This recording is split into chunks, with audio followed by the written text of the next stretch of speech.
basically has no cooldown. Like, you're going to be able to knock the Scion out of his Q almost every single time, if not dodge it with your E or something like that. So definitely think that the Yone will have some of that late game prowess. That early game, though, if the Scion can put him on his back foot, will slow down the scaling, and that does make the dive harder. So I think this top lane matchup is going to be pretty important in this game.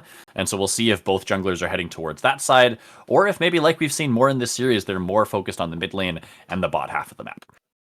Yeah, I'm not really sure what happened to the stream, to be honest, but apparently we crashed at some point. So I don't really know exactly what everyone heard that we said.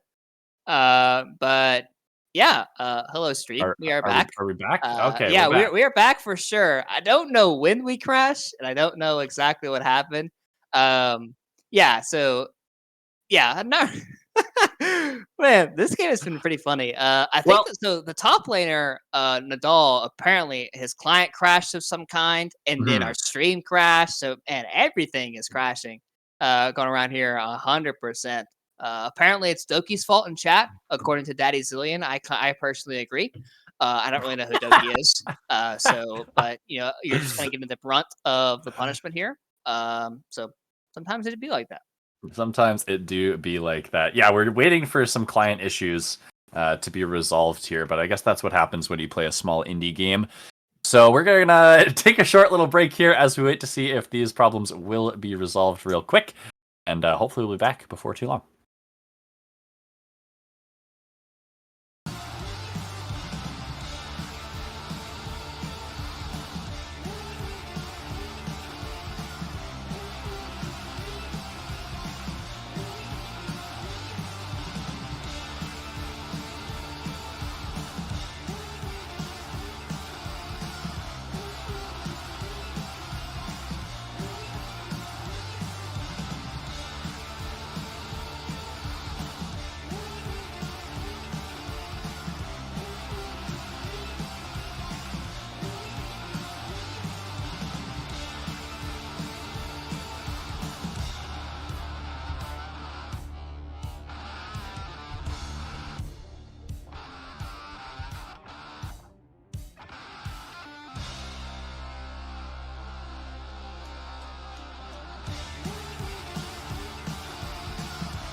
Apologies for the wait, everybody. We did have some client issues. I won't say who to blame, Blender. But we are now on to the Rift for game number 4 of this series. ShadowZ on the blue side, Team Ambition Distortion on to the red side.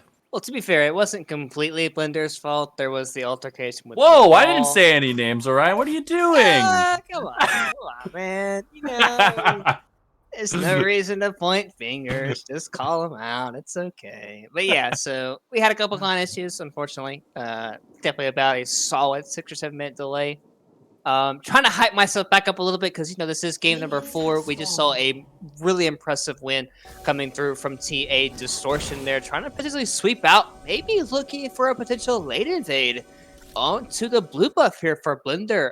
Gonna be unseen here. Could be a spicy little play here, top side of the map, if Fairy Bush is not able to recognize it quickly enough.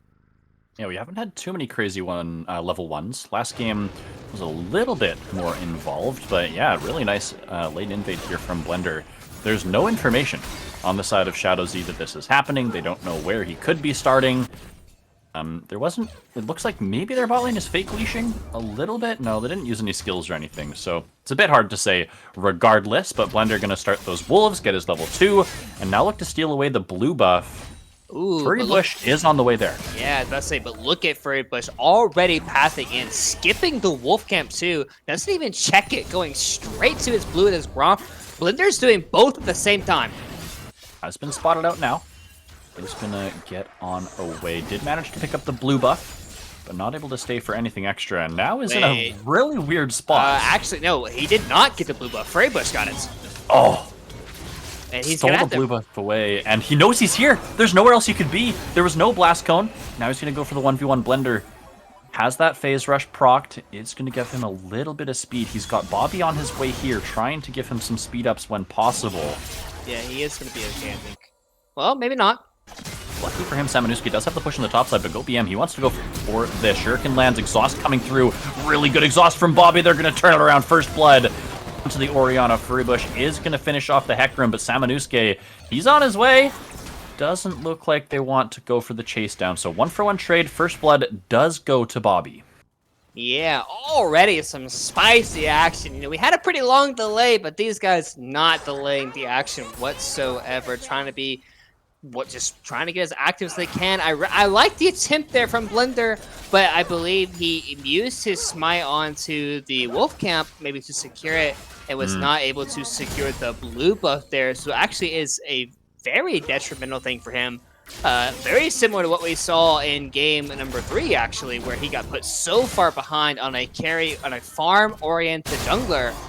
So Furry Bush trying to push onto Sam here. Nadal has his wave in a pretty solid spot up here on the top side of the map. They know where the Hecarim is. Ping's going down.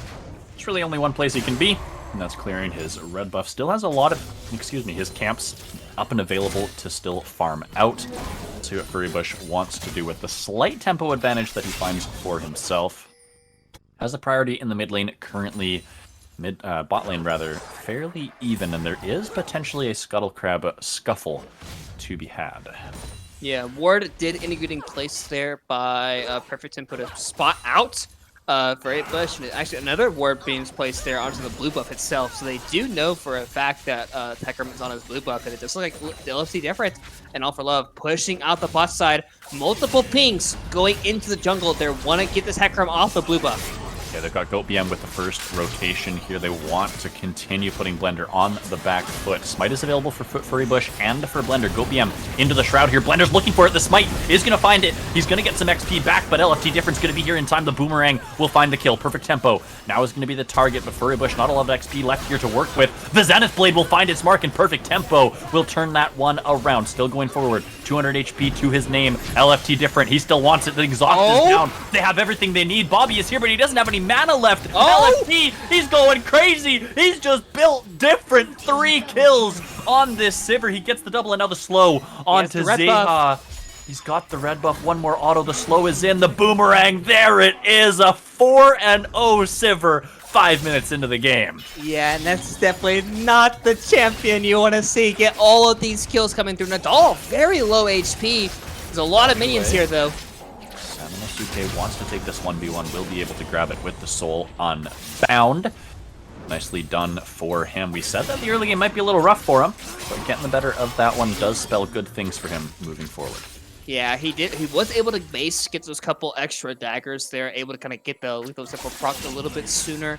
And if he's able to dodge out with his E on the snapback portion of the Scion Q, he's definitely can do a lot of damage here. He's already ultimate. Fate Unsealed. Looking for Nodal here again, dodging away from that one, but Nodal, he got his ultimate just in time. Able to turn that one around with a quick level up and the unstoppable onslaught. Yes, it just felt a little bit overeager there. Bobby saw him on a ward. Oh, wow. Oh no, Furry Bush! He thought he was going to walk backward, but he didn't. Just straight up misses the charge, and Bobby walks away. Oh, wow. That was... Yeah, that was interesting because Bobby saw him on a ward. The ward got turned off, so he knew exactly where Furry Bush was going to be, even with the sweeper. And yet he still just didn't care. Even with not having flash, didn't use exhaust on him, just stood there, and Furry Bush missed. 5 head. So, yeah, major outplay there from Bobby standing still. Ooh. Nice shockwave, taking a good chunk of damage. The Jerkin flip to get himself out of there. He's got the Shroud as well. But yeah, good shockwave to push GoatBM off the wave. Already expended his teleport, so not going to be able to return to this lane super quickly. Yeah, and I think, obviously kind of going back to that top lane exchange there between Sam. I think, obviously, Sam, he is being able to start winning out on some of these exchanges. But I think when he first got to level 6, he was already like half HP there. So definitely not in the greatest of, really positions to ulti onto the Scion there, but it does look like Blender is trying to invade into the enemy team's blue buff, even though he still has the timer on this thing. Oriana's here first. No spites available, it's down to 24 HP, and Blender will grab it. Yeah, that initial push from Bobby with zoning this Akali off the wave was huge there, but Perfect Tempo is here. GoBM face checks him, can eat a Zenith Blade, but that Shroud going to be enough to get him out of the way. And we're going to see if they can continue this aggression with Perfect Tempo on the roam. But they're leading the Sivir to basically free farm, and they already have a lot of power on this Sivir. Yeah, and not only do they have the 4 kills, they also have a plus 30 CS lead. Yeah. Almost. It's obviously Varus is picking up a couple of farm underneath the tower, so it's going to even out to be about plus 24, 25 or so. But yeah, this Sivir is definitely on pace to be extremely strong in this game. And we talked about the frontline difference here between the two teams, and really even the backline DPS of Sivir compared to Varus is definitely just that much more. But I think when you're already this accelerated into the game, the Grom got stolen too. No. GoatBM, that was disgusting. Yeah, it's like when you're this already accelerated, obviously, for different, he's like, okay, the game is in my hands. If we lose this game, it's completely on me, just because the influxion of gold that he has already received. He's already up almost 2,000 gold, and it's not even 9 minutes in. Absolutely massive. I mean, he basically has an entire Kraken Slayer on this next base. They're going to knock off a plate there. Maybe he needs one more wave for it. I'm not exactly sure what the combine cost is from what he has currently. But yeah, the pace of this Sivir is just insane. And we saw it last game for Zeha, right? He had some early kills on the Varus, and he was able to turn it into a victory for his team. This time, it might be Different's turn. Yeah, exactly. I mean, I think, obviously, Sivir and Yuumi are definitely not this unkillable duo, but when you do have this much gold already, like, this AD carry is gonna start hitting like a truck. Kraken already purchased at the 9-minute marker, also has those free boots as well, so just naturally getting those sooner with the extra kills that he has already, feeling very, very good. And I think, if you are ShadowZ, at this point, you're mostly just waiting for these team fights to come through Nodal. Getting a nice chunk of damage, but Blender is behind him. Oh, he's going to interrupt that with his own ultimate, but Samanosuke, he is very, very low here, trying to get the shield, trying to get the lifesteal through, but it's not going to matter. Blender now in a 1v1 Nodal. Are you kidding me? Is that the boss? He just kills them both. Now Bobby is here. Miss him with that one. The shockwave finds a smart, but here's the red buff. Furry Bush is here. Nodal flashes out of the way. The Sedge ult is going to miss. Bobby has a flash of his own, but the rest will find it. And Furry Bush goes down. ShadowZ coming back with a vengeance Oh, here in game 4. man. Yeah, this one has gone from bad to worse. Not only do you have a massively fed AD carry, but you also give 3 kills over to a Scion, who is basically known as being probably the best tank in the game. Obviously, Ornn has his own kind of titles that's coming through, but Scion is this unkillable wall as the game just continues to go on. So yeah, this game is just not looking good really at all for the side of TA Distortion after a pretty solid game number 3. Absolutely, right? It felt like they were coming back in the series. They were showing signs of life after a rough couple games. But now, ShadowZ, they're just trying to make that game 3 a blip on the radar. And they are doing exactly that. This Sivir... Oh, actually, go PM. Is going to get focused out here. Has the Shroud down, but Blender's on the way. Has the Onslaught of Shadows. Is going to use that. All of the CC getting tossed at him, and it will eventually mean he goes down. Yeah, GoPM not wanting to flash there. Very surprising to see. Instead, trying to use the ulti there as a way of, kind of getting that extra distance, but instead does end up falling. Bobby could be the next target here for Furry Bush. Yeah, he wanted that cannon creep so bad, but it might cost him his life. He's got no flash. The Shockwave is pretty good. Samanosuke is here as well as Blender. They will trade one back. They actually get the shutdown onto the Sivir. That is a massive pickup for them. I don't think Furry Bush can fight this one out any further. They do have a TP coming in to rejoin. But that's a nice pickup. Big shutdown gold for them. Yeah, I think it was a really big mistake there by ShadowZ. The cat was not attached to different there, basically until the very, very end. And even still, All for Love had to use the zoomies just to catch up to the Sivir, just to even want to attach there, because Sivir used the ultimate ability, able to gain so much distance away. So a very big mistake there by Different, giving a massive shutdown away, total of 750 gold. And even though we're talking like, okay, like this game started to feel very, very doomed. Obviously, it's 4K gold at a 12-minute marker. If you give away these type of shutdowns, all of a sudden this game can feel very much closer and closer. ShadowZ did get a pretty good Rift Herald charge there in the mid lane, grabbing up a tower and a half. But now Samanosuke, he's on the run. He's got an ultimate. He's going to be able to get himself out towards his team. And that does mean, though, that Nadal, he's going to get this entire tower topside, this gold lead just continuing to accelerate. And we've got another dragon on the map in about 30 seconds here, Orion. Yeah, Sivir is back down there by herself on the bot side, and we see multiple members of TA Distortion rotating down there, not wanting to get any more plates. I mean, for ShadowZ, they've collected 11 plates already at the 13-minute marker here. I would imagine they might not get that much more plates, but Dragon is spawning. Furry Bush is face checking, has the enemy attached though. Has the enemy attached, but there's a lot of CC to be had here. Furry Bush going to try and run himself away. Onslaught of Shadows is going to pull him in, but here comes the unstoppable Onslaught. No, oh, baby, he's into the fray, and they're going to clean it up on the back of Goat BM. That'll mean their second dragon of the game. That'll mean 3 kills, and that'll mean ShadowZ once again take full control. For a moment, it felt like maybe there were some areas where Team Ambition can start fighting back in this game, but oh no, Ziha, he has to cleanse us slow. He's got a shield bow, but is it enough? It might be enough to trade kill. I don't know if Different should be going so ham for these ones. Yeah, I mean, I like the attempt. I mean, you're definitely feeling yourself at the stage of the game, right? Like, you're so incredibly strong. But yeah, I don't think that kill was obviously that worth it.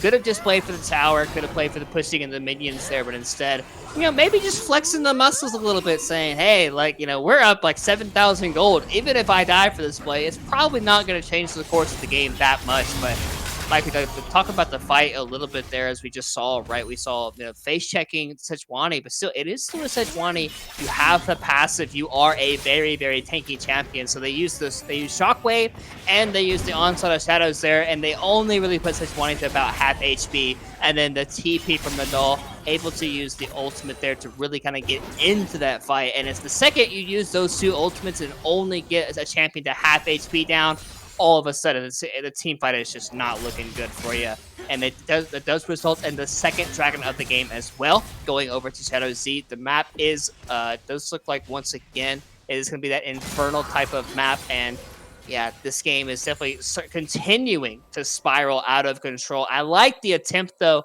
from TA but they just unfortunately ran across the wrong person, and with the Yumi attached as well. Yeah, if that's a Sivir, if that's an Akali, definitely is a different story, but the Sejuani able to tank up basically an entire combo from 2 champions and walk out pretty much scot-free. So yeah, it does mean that they are ever closer to that Infernal Soul, and one more will be their soul point. Gold lead now over 6,000 gold just 15 or 16 minutes in. And let's look at where all this gold is, because obviously there's a lot of it on the Sivir. She's got 7,300 gold, 2,000 up over the enemy AD carry counterpart. But at the top lane as well, this Yone has just under 6,000 gold. Nadal has 8,500. Massive, massive lead on the side lanes. Yeah, exactly. And just look at Nadal's HP already, right? This guy has 1 HP item, and he has 3.2 thousand HP. Already has 855 HP just from his W alone. And that number is going to keep on going. It's not going to stop growing every single time he kills anything. It is just going to keep getting bigger and bigger. And that's why, you know, Sion is just kind of known as one of the best tanks. You don't really have to build health on him. You can just build a whole bunch of resistances. You will naturally just get the health that you need as the game does go on. And really, the Sunfire Cape for him is going to end up doing a lot of damage in these team fights. Yeah. Don't get me wrong. Sunfire Cape is a very OP item. Sunfire Aegis. It's no longer a Sunfire Cape, but Herald is being started up here on the side of ShadowZ, looking to use that to just continuing to pressure on the map. They do find perfect tempo up there above the rep of Segovia, just to be a bit careful for a potential play onto him. But yeah, I think so far, this game is just going to continue to be dictated by ShadowZ. There's not really much TA Distortion can really do at this point. They are starting to complete mythics, but if you just look at the item discrepancy, like a lot of it is like, you know, like one item to like an item and a half, maybe even 2 items as well coming close. I know the Sivir is basically sitting on 2 items, has 2,000 gold in her inventory right now if she wanted to take that reset, but instead it's looking like they're wanting to play maybe for that tier 2 bottom tower. Bobby does have to be a bit careful. Yeah, definitely fishing for something here. And this is exactly what he's fishing for. Unstoppable Onslaught does actually go wide, but it's still going to find the damage from the explosion. Samanosuke is here with the Fate unsealed, but that is not going to do nothing.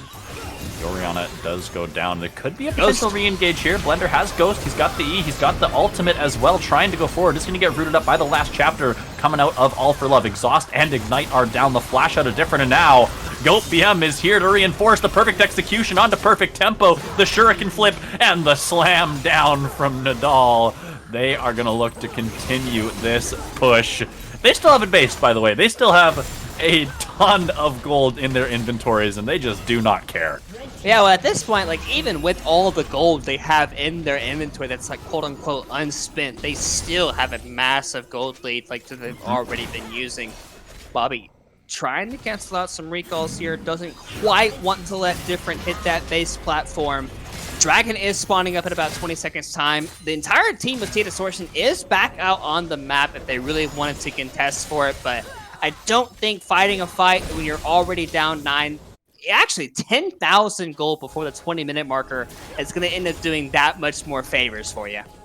There's 7,000 gold currently in the ShadowZ members' pockets. So the 10,000 gold lead is actually only 3,000 right now, but I don't even know if that's enough to have them go for this fight. Top lane, it is going to be the Unstoppable Onslaught from Nadal, and Samanosuke, he's a bit scared. He's trying to run away. He's trying to juke. He's trying to make sure that there's not a lot of damage in here. But I mean, just look at that auto attack. I mean, come on. This is a full tank Scion now with the Titanic Hydra, who can basically just auto this Yone to death.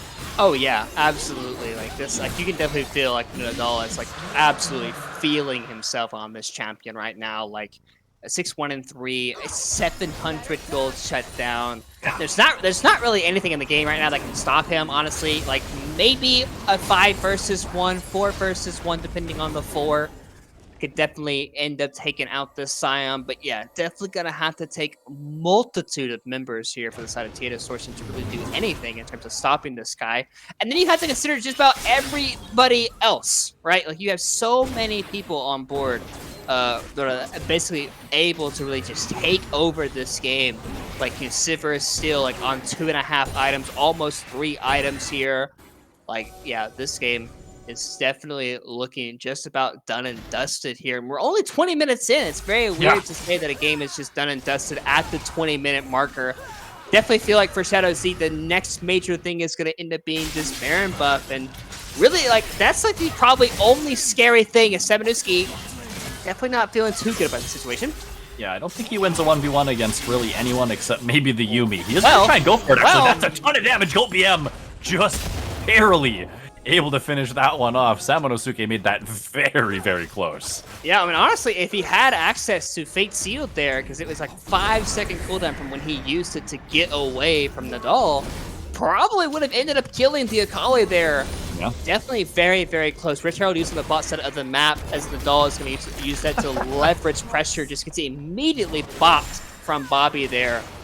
But yeah, he's going to just try to take as many people down to the bot side of the map as he can, as the rest of his teammates are going to go towards that Baron.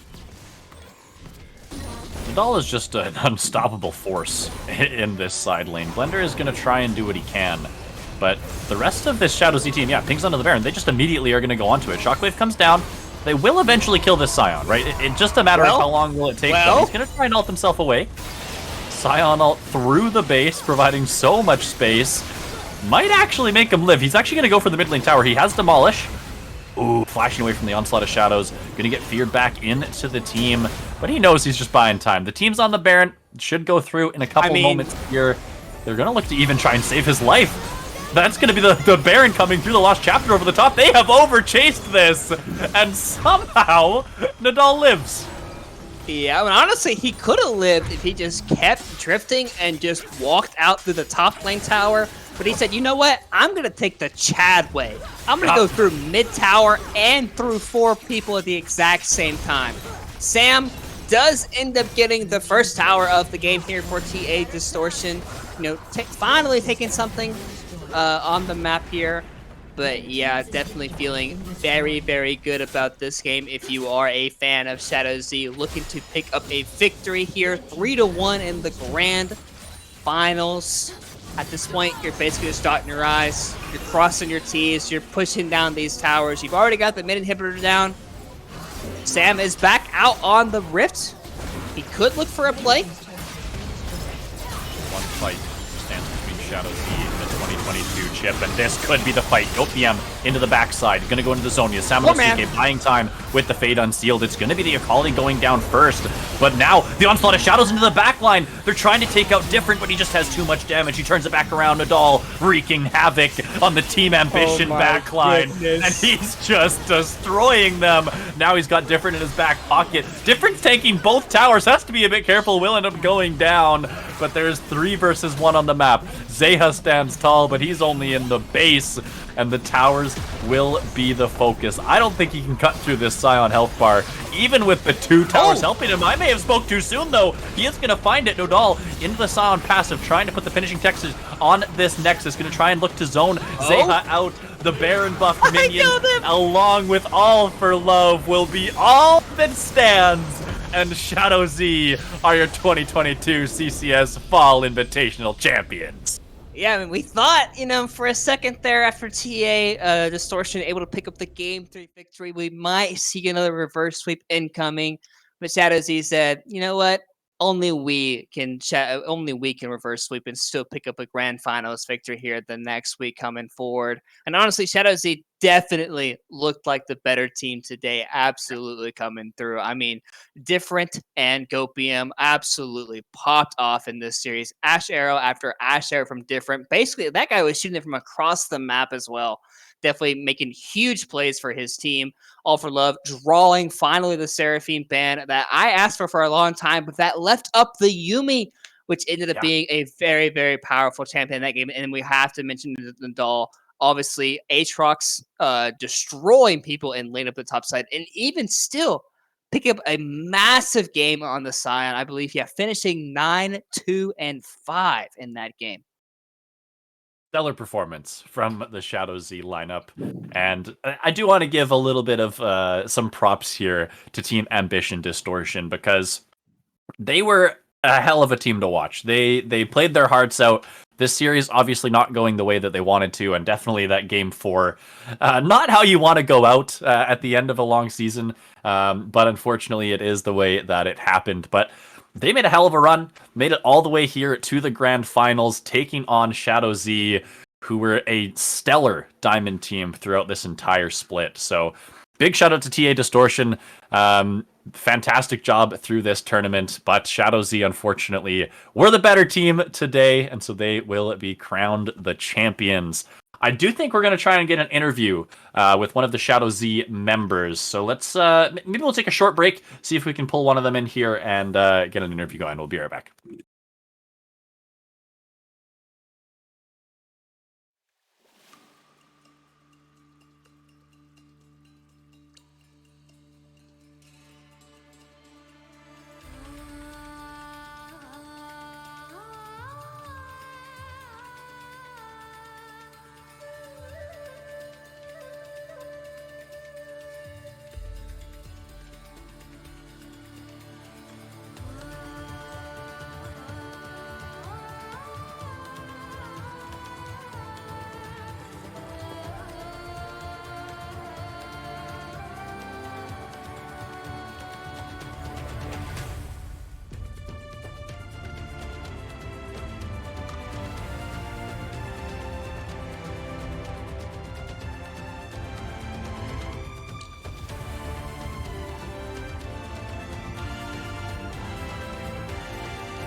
Welcome back, everybody. We are currently joined by three of the victorious members of ShadowZ. We've got LFT Different, All for Love, and Furry Bush joining us right now.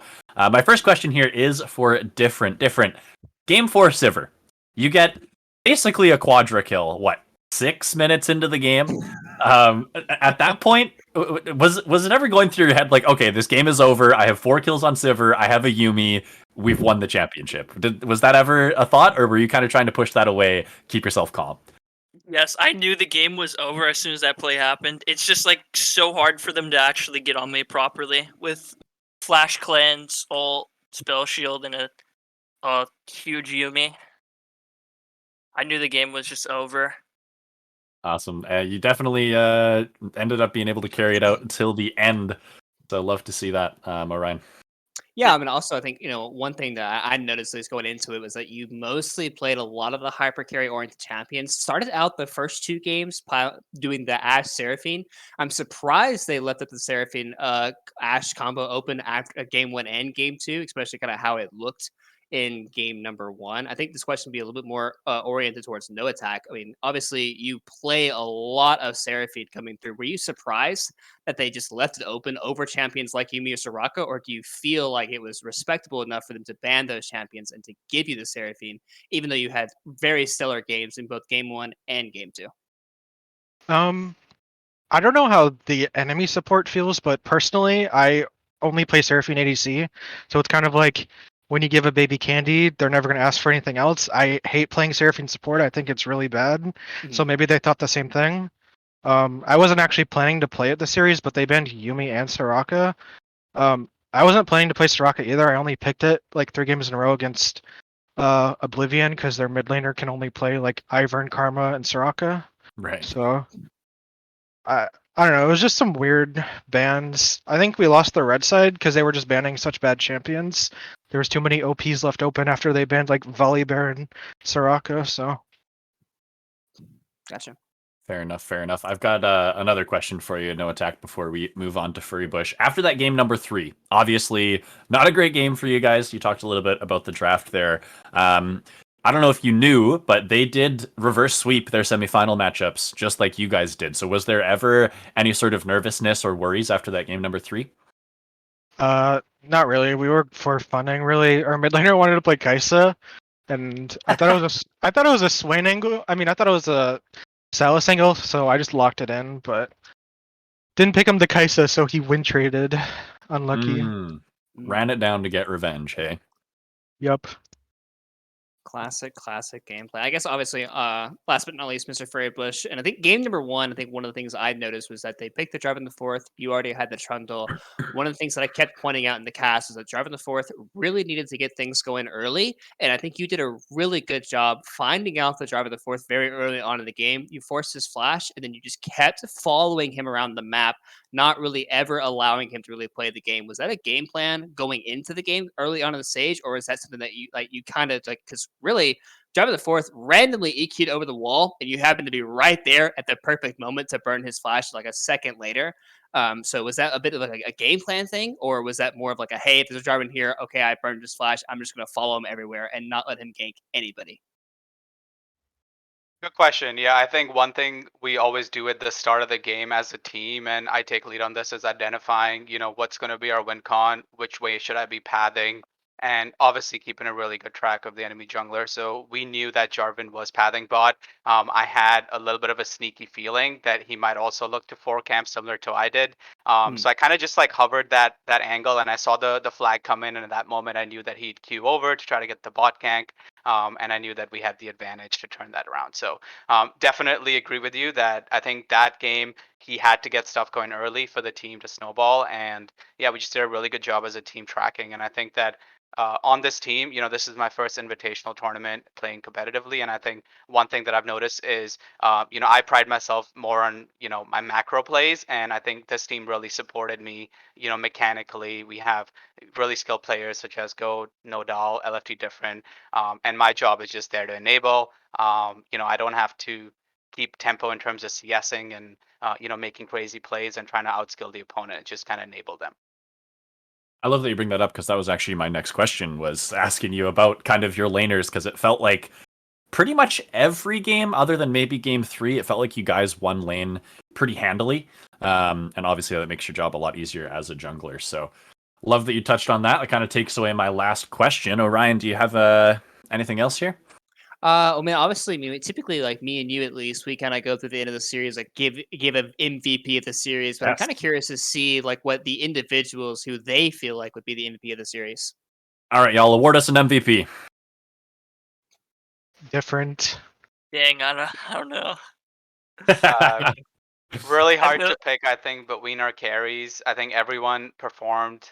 You know, I'd say different as well, just because one thing I like about different is, I feel like out of all our carries, he has the best macro game, and that really helps kind of fill in the gaps. So when I'm as a jungler shot calling, there's a few things that I miss on the map. I really think different kind of picks that up, and I trust in his ability to kind of carry late game. So that's all I got to do. Awesome. All right. Well, congratulations, Different, on the series MVP. Congratulations, you guys, one thank more you. time on the victory there. I want to give you guys an opportunity to shout anyone out here before we close things out at the end of the day. So whoever, if all of you... oh, did we go to intermission? Are we live? Okay, my apologies, chat. Okay, any of you, take it away. Any shout outs at the end here? Shout out to Doki. I've been in RAR for like 3+ years now. Finally got my chip. Shout out to all of the nice people on Zeta. It's kind of ironic. I've made like quote unquote super teams and joked about how it was a super team, and I made this team as like for fun last minute thing, and I finally got the win. So, yep. Yeah, definitely shout out Doki. After you win a chip, you get admin in the server, so I'm looking forward to admin. Fuck. Awesome. Furry Bush, anything you want to say? I know, thanks to you guys, just bringing it back. Great tournament, really fun watching all the games and y'all casting it. And yeah, watching some of the VODs back as well, just as a learning experience. So, thanks to you guys for hanging in there till late at night and giving us a great casting experience. Well, thank you. It has been an awesome month with this tournament going on. We definitely enjoyed it. Glad to hear that you guys did too. But that is going to do it for us here tonight. Big shout out to everyone who came out to watch this grand finals. It definitely delivered. Shout out to our producer tonight, Daddy Zillion. And yeah, that's going to do it. We do have some CCS All-Stars happening this week, so make sure you tune in to that. And otherwise, we do have a little goodbye video to send you on your way as we end this tournament off. So take a look at that. We will see you next time.